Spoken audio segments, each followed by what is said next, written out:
Hello friends, this is Cynthia Walker here at the Brickstore Museum. I thought we would take a little trip through our digital Southern Maine Steampunk Fair so you could see all that was going on. Might bring up a couple things for you to notice. So here we are on our website, which is brickstoremuseum.org. If you head right to the front page of that site and scroll all the way down, you will find a big link that says Southern Maine Steampunk Fair. Just click right on that and you'll be brought to this page, which is our newfangled contraption digital fair. So you got to keep scrolling down. We have some images of past years when we had in-person steampunk fairs and hope to do that again next year. And then we have a little message from me, actually, as the director, welcoming you to the Steampunk Fair. You'll see this little note over here if you're able to and willing. We would always appreciate support. This year obviously is a little bit different as a digital fair, but as the museum's largest event every year, we're certainly going to see a downturn in income from the fair with this all being online. But at most, we are hoping that this brings some attention and support to the vendors that always take part every year. So with that, I'll point out that the next thing to do is visit our fair marketplace. There's two different ways to do this. First is if you click on the virtual marketplace, it'll open up into a separate tab and take a moment to load. And then you'll see our virtual marketplaces here. Again, some more photos from past years of things that you'd be able to see here at the museum. And then this entire list of folks that usually join us here for the Steampunk Fair and what you'll find on their websites. And a lot of these go to their Etsy sites, to Instagram and a lot of different things, or their own websites, where you'll be able to find creations that you can actually purchase, which is very exciting. So please make sure to take a look at those folks. I'll note that one of our authors speaking today, her name's Leanna Renee Heber. She has her link right here, and that'll take you to her website where she has her books, more information about herself and everything in between. And then I'll give you an example. So Gilded Butterfly Studio, who is often a vendor here at the Brickstore Museum Steampunk Fair. This is the type of website that you'll see when you come to visit a vendor. And of course, we can click on Explore Items. As I said, it'll take us to their Etsy site, and you can see a variety of different things that you can purchase. So I'll remind everybody that we're hoping that the Steampunk Fair takes place next year in 2021. So now is a perfect time to get started on your shopping for your perfect style for next year's event. So again, visit this marketplace page right as you get to the digital fair to garner newfangled things for yourself. Next item is, as you scroll down, you're going to see 3 different online exhibitions. The first is something called What is Steampunk? So as you open this up, again, it might take a little bit to load.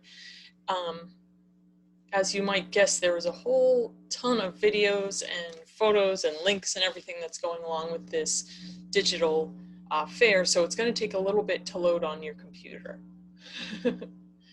So this What is Steampunk page really gets to the basis of what steampunk is, so especially if you haven't learned about it before, this is kind of your Steampunk 101, and discusses where steampunk comes from, where even the word is derived from, and then talks about how you can see this in pop culture today. And then a couple of images, even from the museum's own collection here, that reminded us of steampunk aesthetics and style. So let's go back again to the online exhibitions. You'll see the artwork of Ted Smikle, who is a friend of the museum. He took part of one of our art exhibitions last year, and he himself is a steampunk enthusiast, and he shared some of his artwork with us. So if you go into this online exhibition, you'll be able to see some of his artworks. And then of course, this is our Steampunk Fair gallery. We began the Steampunk Fair in 2015. And if you click on that one, you'll be able to see a variety of different images from all the years in between. Keep scrolling down, you'll see our talks and demos area. This is Leanna, who I mentioned before. This is her video. She's talking about the research that she did into the Gilded Age, especially in New York City. It's a very interesting talk, so make sure you tune into that. She also has an Etsy shop called Torch and Arrow, and then, as I said before, her official website is linked there as well, so you can learn more about what she does. Next up is Exploring Victorian Dress and Etiquette with the Victorian Lady, a very entertaining video. I just watched it myself. So if you grab some popcorn and sit down, you'll get entertained, be entertained, I should say, and hear all about the layers and upon layers of Victorian fashion that women and men would wear in the 1800s. Next up is tintype creation with Cole Caswell. He was a vendor here last year at the Brickstore Museum's fair, and he actually creates tintypes with the traditional wet plate collodion process, and it's very interesting to watch. So we had asked him to do a little demo to show us how those prints are created. And he's, in this era of COVID, he's actually come up with a way to print digital images in that traditional process, so you can still get those made this year. So just click on that link that's right next to his video to get started on that process. Couple of last ones. One of our wonderful interns this summer, she was a major in film and photography in college, and she's done a history of 19th century photography to be paired with Cole Caswell's talk on tintype. So you can click on her video to listen to that. And then last one is a little exploration of the museum's textile collection. We pulled out a couple of costumes that we have in our own clothing collections here at the Brickstore Museum to talk about steampunk style that you can find in 19th century clothing. You just keep scrolling down. You'll find some activities to try, including making your own kite out of newspaper. You can draw your own steampunk costume, and we'll display it right here on our website. And then there's some steampunk party recipes, especially for cocktails, that you can try at home. Even more to do, we have another big event today, which is our 19th Century Saturday portal. This is the fourth in the series, and it discusses what was going on in Kennebunk in the 19th century and comes along with its own videos and its own activities, so please explore that when you have time as well. Another thing to click on is the Steampunk and Popular Culture, which will talk to you about what movies, books, and everything else in between features steampunk.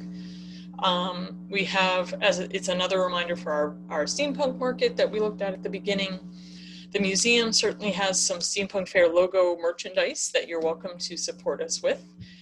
There's a discussion forum. If anybody has questions or links that they want to share, you're welcome to share them there. And then again, another little link for Agnos Labs, which is producing those tintypes.